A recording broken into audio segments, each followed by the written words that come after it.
2, 1. Hey everybody, welcome to Back to the Basics with Jeff Fenster, where we interview college students and bring them in to talk about entrepreneurship and help pave the way for them to be the founders of tomorrow. I'm so excited for the inaugural episode. I'm here with Serafina Gargiulo, who not only is an entrepreneur in the making and someone coming from San Diego State, but she's also the creative mind that ultimately created this segment. I want to stop right there. I mean, I'll pick back up right there. The mind that ultimately. What did I say before that? The inaugural. Oh no, you said that right before. I was going to the mind like behind it or something. Yeah. I think starting with it. The mind behind. Yep. The idea. Yeah. She's the creative mind who came up with this segment, and so here she is today to be guest number 1. I'm so excited. Hey, Serafina. Hi, Jeff. Thank you so much for having me on the show, and I'm honored to be guest number 1. And I also have to say thank you to David Meltzer, because if it was not for him, I definitely would not be here. And I came up with this idea was that I'm currently interning for David, and when you were interviewing him, I'm not doing too much right now, just like, I'm here to learn. I'm a sponge right now, and I was filming a little behind the scenes. And as I'm filming behind the scenes of you guys, I'm very engaged in what you guys are talking about, but my brain is coming up with video ideas constantly. And being in the studio, seeing the cameras and everything, I was just coming up with ideas. And one that came across was, let's have college students come on the show and give them that opportunity. Because prior to that, you were talking about how you attract college audiences because you go to college campuses and talk. And I'm like, what better way than to have college students up on the show? And not gonna lie, at first I had the idea and I kind of shut it down at first because I'm like, who am I to walk in here, give him an idea, first time coming here, first time meeting you. But then I put that aside of like myself and was just thinking of how could I bring value to other people, even if it's just my idea. I don't have to be on the show, not my questions, other people's questions that could help other people out. So I looked at that aspect and then I gave the idea to you and you rolled with it and now we're here and I'm super excited for it. I am as well. I am so grateful that you had the courage to take that step because that's part of success.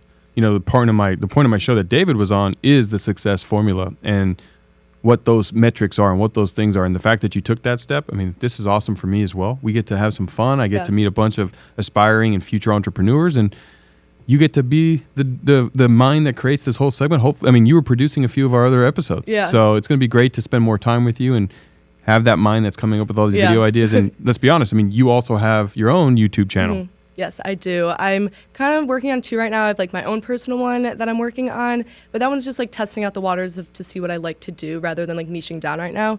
But then I have another one called Society Perspective, and with that one, I go out on the streets of San Diego, I've done Chicago, a couple other places that I traveled to, and simply ask people questions about life that you don't usually get the chance to ask people. Because if someone came up to you randomly and was like, hey, tell me your biggest regret, you'd be like so caught off guard. But when you have a camera and a microphone, it's the lead way to talk to people. And from that, I've built so many relationships and gained so much perspective on life. And I still have so much to go. I'm so young right now. I don't know anything. And that's what I'm trying to do right now is just learn and be a sponge. And rather than listening to all the people you see on social media all the time, which is great, but let's just talk to everyday people, Mm-hmm. And sometimes it's those people that give you nuggets of information that last forever. And a lot of strangers have impacted my life. So if I can bring that to other people, then I'm happy to do that. So that's what my channel is about. And I love it. I learned about the channel today, and I'm going to be an avid watcher because I agree with you. I think we learn so much from everyday people. It's not just the people that we think are famous, we think are successful. Mm-hmm. I learn from everybody. I've made more money off of everyday human beings just through my businesses than I have getting to, walk next to the A-listers that maybe everyone's aware of. So I think that's brilliant. Obviously, I'm a huge fan of you, and I'm going to be a huge fan of your show, and I hope everyone watching starts to watch that show as well and send her ideas. I mean, Serafina's the future, so send your ideas to her. She's great. If you have any suggestions for her, I'm sure she wants them. Of course. And same for the show. Obviously, we're launching this. If anyone's watching and wants to be a part and a future guest on Back to the Basics with Jeff Fenster, we're going to give how to do that at the end of the show. So let's start, Serafina. All right, so let's see, a lot of questions going on, but one of the first things is in business, obviously you have like the money side and everything and learning all that, but all of it, if you're starting it, it's with you, and you have your own beliefs that you stay true to yourself as well as in business, I would say so.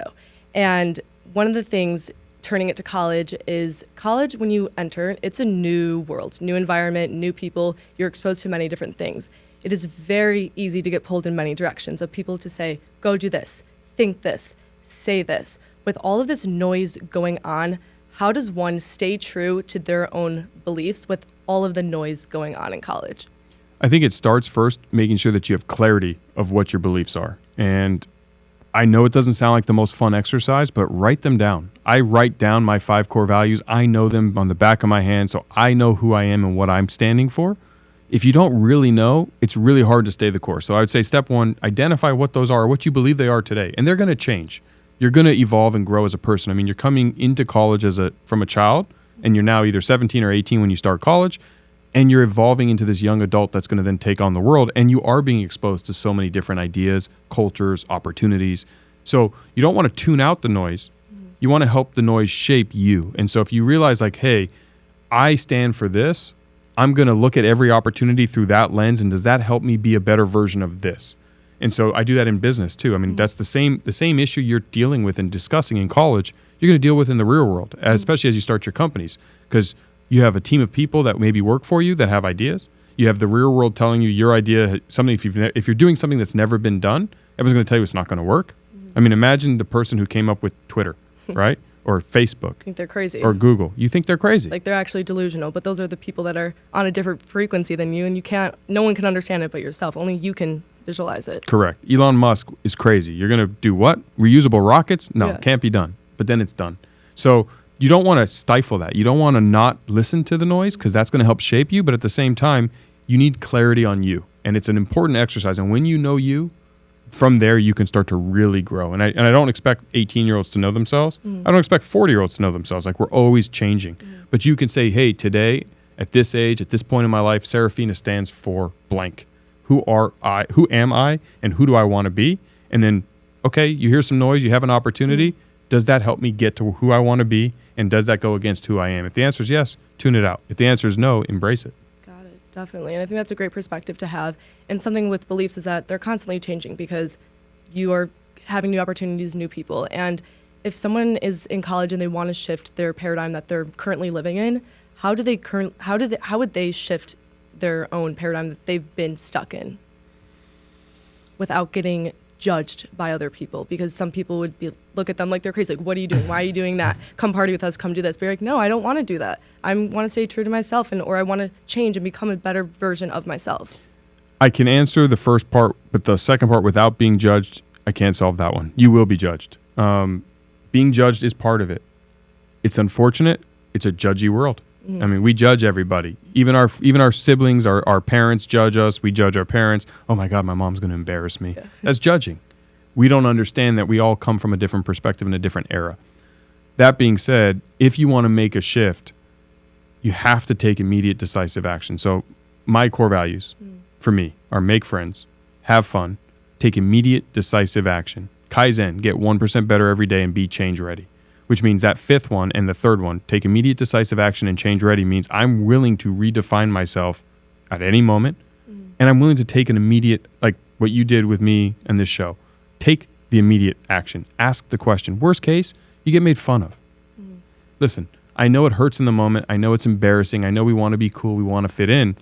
But nothing ventured, nothing gained. You're never going to get ahead and make that shift if you stay doing the same thing. Whatever you did yesterday is going to get you the same results that you got yesterday. So you've got to be willing to do it.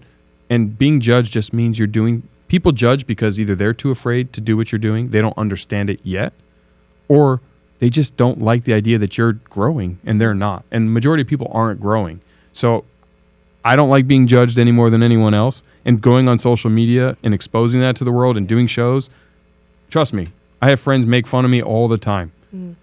And I just kind of say, I'm learning. I'm willing to be made fun of. I have radical humility. I'm going to accept it. But when you accept it, it's freeing. Once you realize, like, hey, Serafina, you might think of something I say on an episode and think, oh, that was a dumb thing to say. I don't want you to think that. I want everyone to like me, but not everyone's going to like me. Once I come to that conclusion, I'm like, you know what? She may feel that way today, but I'm going to win her over tomorrow. Yeah. It changes. Definitely. Enoch and I were actually talking about this on the drive up I'm reading a book right now. It's called The Courage to be Disliked. And in the book, he was saying how true freedom is actually accepting to be disliked by people. you are not going to be liked by everyone. And if you are actually disliked by people, it's actually a better thing because it shows that you're staying true to your own beliefs. And if you were sticking true, if everyone was agreeing with you, I don't know about that because some things out there you see, you're like, ooh, like, you question it because it goes against your own beliefs. But tying back a little bit to prior to college, so whether that's high school, everyone comes from different backgrounds and different situations. If someone is debating to go to college, but they don't know exactly what they want to do, some people go into college with like their major being like undecided and figuring out there, but it comes at a cost. That's a lot of money that you could potentially be wasting. What would you tell to someone that is thinking about going to college of what to consider? So I think this is an important thing. And I'm going to say this. I went to college. I went to graduate school. If I had to go back, I would do them both again. So I'll preface it. College is not what most people think it is. Most people think college prepares them to be something. It's not that. College is the bridge from child to adult. It's that time where you continue to expand your horizons and be exposed. Because like you said, a lot of people come from small towns, big cities, but it's one simple location.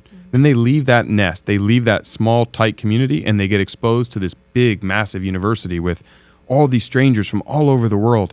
And mom and dad aren't there. And their friend group's probably not there. And they have to remake friends as a young adult, not friends that they were born into because they lived down the street.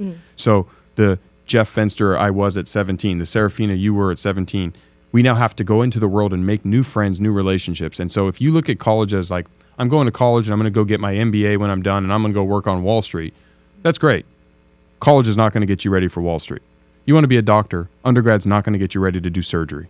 You want to be an entrepreneur, undergrad is not going to get you ready to be an entrepreneur. No matter what profession you think you want to do, college is not there for that. College is there to help groom you and expose you to new ideas and help shape the person you're going to be while teaching you more ideas and also letting you learn how to learn. College is not a traditional curriculum. The teacher doesn't care if you show up or not. It's not like elementary school, middle school, high school, where if you don't show up, you get a truancy, mom and dad get called, and you're in trouble. No one cares. You're paying to come. So this is your opportunity to say, I am becoming an adult. I am becoming the person I'm going to be. I'm going to learn the tools I need to be successful at whatever profession I want. So going in undecided, I went in with a goal of having a business degree at University of Arizona. I switched. I took an accounting class. I couldn't make the two sides match. I hated it. Yeah. And I'm like, I can't do this. So I left business degree and I switched to another major. I switched that major and ended up majoring in regional development, which is basically real estate. I ended up going to law school to be a sports agent, and then I started a payroll and HR company, a few other companies, and now I own restaurants. My degree had nothing to do with that, but what it did teach me was I learned things along the way. So long-winded answer to your question, but if you're not sure who you want to be and what degree and undecided, I still think go to college. Get exposed to that. Make mistakes. Try classes in different fields and jump around. I think the average college student, from what I've learned, changes their major 2 times. So you don't need to know going in. And yes, it's expensive. Yes, it's potentially a waste of money if you're looking at it under the wrong lens of, I need college to prepare me for this specific profession. It's a waste of money. If you look at college as, I'm going to use this as a tool to become the best version of myself and identify and figure out who that is and build incredible relationships, it's cheap. Yeah, I think you hit so good with that. And I think a lot of people can resonate with that because around me, including myself, I thought that whatever major I was going in, like that's my end all be all. Originally, I was social work. I don't want to do anything with social work now. If you're a social worker, props to you. I cannot do that. I don't think I'm built for that, And I realized that, and I didn't have to stick to doing that. And a lot of people think that they have to, whatever they choose, that's end all be all of everything. So that's so good that you showed that example of there's so many different routes that you can take and open that to other people that are listening to this, And now on like the back end of college, I've also seen a lot of towards the end of college, I'm still in college, but people graduating college and they feel quote unquote lost after college. I've seen a lot of that. And people be like, no one talks about this. They don't know what to do with their lives. Yet they thought that college was going to prepare them for real world. Why do you think people have that feeling, and how could you avoid the feeling of feeling lost after college? Well, the challenge with college is it is the last step before adulthood, where you're completely on your own. Once you're done with college, now you don't have that education component that tells you what you need to be doing Monday through Friday. So now it's, I need to get a job. I need to go into the workforce. I need to figure out who I'm going to be. If you don't identify that in college, you can feel lost coming out. I felt lost. I graduated college early. at 21, 3 years after at U of A, and I had no idea what I was going to do with myself. I applied to be a Marine, or enlisted in the Marine Corps, and I applied to law school, not knowing which was for me and not thinking either of them was for me. All that being said, when you graduate college, you have to look at it as this is the next step in my development. And when you think of your life, you got to stop. We have a tendency to think of our lives in 1 year. Like, what am I doing right now? Go intern. Yeah, you might owe money. But you're 22, 23 years old. Like, now's the time to be broke. Now's the time to make mistakes. Now is the only time. A lot of us didn't have, or, families and kids. Some people do, and for them it's a little different. But if you're not married and you don't have siblings or children to take care of, then you have the freedom to go be reckless with your finances, in the sense of go take a job doing something that you think you may like. Go do internship for something you think you may like, and live off macaroni and cheese, right? Like, that's the time. And when you start to do that, you change from being sitting, having too much time and kind of feeling lost, to being active. And there's 3 phases. There's, I have nothing to do, so I have so much time to live in my head and feel lost, anxiety, stress, etc.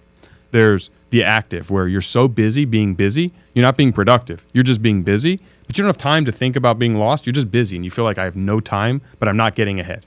Then there's productivity, which is strategic action, where you are actually moving towards your goal because you've defined it. The goal for me, and if I was to say to you in college, is to define your goal.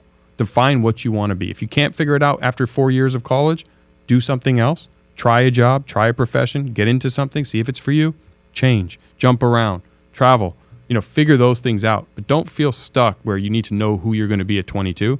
I had no idea, not even close. And I've changed my profession every 3 to 5 years since. Payroll and HR company, digital marketing agency, restaurants, construction. I jump around like a yo-yo. Yeah. The only thing that's constant in life is change. And that's something that is difficult for me to accept sometimes, that everything's evolving, everything's moving, you're growing, we're all growing. Who knows? The next 2 years, you could be doing something completely different. You never know what's ahead. And speaking of never knowing what's ahead, AI is like up and coming. And you see that a lot of AIs can take over jobs. What skill sets would you tell college kids to hone in on and get really good at that AI can't take over? Relationships, humanizing the aspect. AI can do a lot of things. AI can't do this. AI is not going to sit down with you, look you in the eye, have that courage to have a conversation and get to know the person. And when I say that, I mean, those are the jobs like sales. Those are the jobs like social work.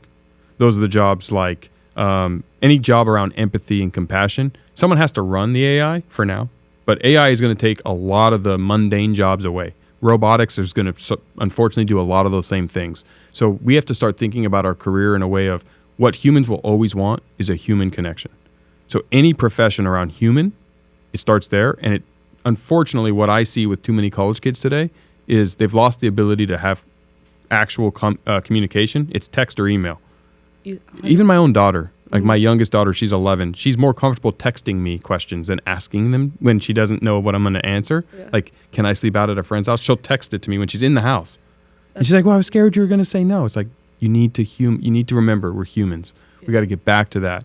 The other thing with AI is I think you're going to notice that if you're not paying attention to it right now, you're probably a little far behind. Like, understand how you can use it as a tool in your toolbox. AI, no one knows what's going to happen. It's a scary thing.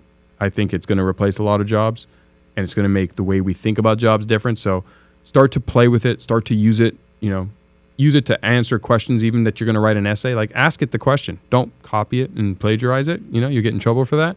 But ask it the question that you have on your essay, see the answer, and then rewrite it from there, humanizing it. And then it's an incredible tool. It's an amazing time saver. Definitely. And what you're talking about a little bit earlier, the human component of just being able to communicate and talk to people. I'm still working on that. I'm on the journey, nowhere near where I want to be. But when I'm doing my interviews and stuff, I'm learning all about human nature. I'm reading the room, reading their energy, understanding how people work, and getting to talk to them. And that's what people lack with social media now. You don't want to say something to someone's face, you just text it, say it behind their back. No one is able to say it to their face. And people that are saying hate comments and stuff, they probably would not say that to the person's face, most likely, so. And it's also a life hack, right? If you're listening to this in college and you want to know a quick life hack, look, and you're trying to get into the workforce, don't send an email or a DM to someone you want something from. Find a way to meet them in person. Look them in the eye, especially if they're older than you. And I mean, truthfully, had you sent me a message about back to the basics, I probably wouldn't have given it as much thought. When you looked me in the eye and we had the conversation about this segment, I felt the passion in your face. I saw it. I was like, absolutely, I want to be part of that. Like, you excited me from it because of this. Yeah. And that's how the best sales work. And it's all about putting yourself out there as well, because yes, I was blessed to even have the opportunity to give you that idea. And how I even got with David was just putting myself out there and bringing value to him. I was like, hey, could I just film a little bit of your interview that you're doing at State? Because he was coming to talk to at my school. So I did that, and that led me to another thing, and led me to the next, and led me here. So if you don't, like, I didn't feel qualified at all. I was like, who am I? I don't know what I'm, like, who am I to be doing this, you know? So I think if people are listening and they don't know what the next step is, don't think, like, yes, have an idea of what you want to do, but just push the needle a little bit, just keep going, and just don't think about it too much, because if you sit with it more than 10 seconds, all the negative thoughts are just going to come. You know, you just got to put yourself out there for sure. And I feel the same all the time. I'm not qualified to do half the things I do. I go through those same emotions. And so you're always going to have those emotions. It's putting those emotions down inside your head and realizing everyone sucks until they don't. Everyone starts day one, whether you're, you know, a famous actor or actress. They had to try the first time on camera, they sucked. Singers, the first time they sang, sucked.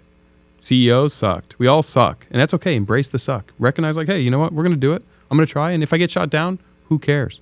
No one remembers except the person asking, you know? So put yourself out there, have the courage, have the confidence, and amazing things happen when you take that first step. Yeah, definitely. That can go a long way for a lot of people. And I hope that some people, if they're thinking about something, just go out and just do it. And I have a couple of, like, little rapid questions. Yes. So however long you want them to be, but kind of on the faster end. So what do you think is the most useless degree in college? Communications. Why? Because communications is so broad, it doesn't really address anything specific, and it's just a piece of paper. I think that you need to niche it down inside communications and say, this is what I'm doing and why. Because most other degrees are very specific. You know, pre-law, pre-med, accounting, finance, sales and marketing, veterinarian. Communications touches like 150 different jobs. Yeah. So I just feel like you need to niche it. And so if you see communications, you're like, yeah, but what does that mean? You have to always ask. Yeah. So that's why I find it the most useless. Got it. And then do you think college makes you think inside the box or outside the box more? Inside the box. College is a place of higher learning, and education is a syllabus. And a syllabus means they created one simple model that is supposed to teach everybody, which is a box.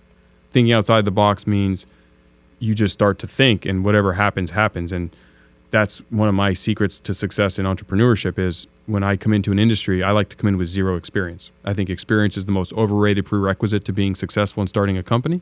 So when I start a restaurant or I start a construction company, by not knowing how to do it, I'm not thinking the way everyone else in the industry does it because I don't know. It's not that I'm, like I said, I don't see a box. I don't know the box is there. So outside the box thinking is very disruptive, and that's where the new things pop up. That's where new ideas come and where a lot of growth can happen. Definitely. And kind of visualize yourself in a classroom setting. You're in a classroom setting, you know, big lecture, okay?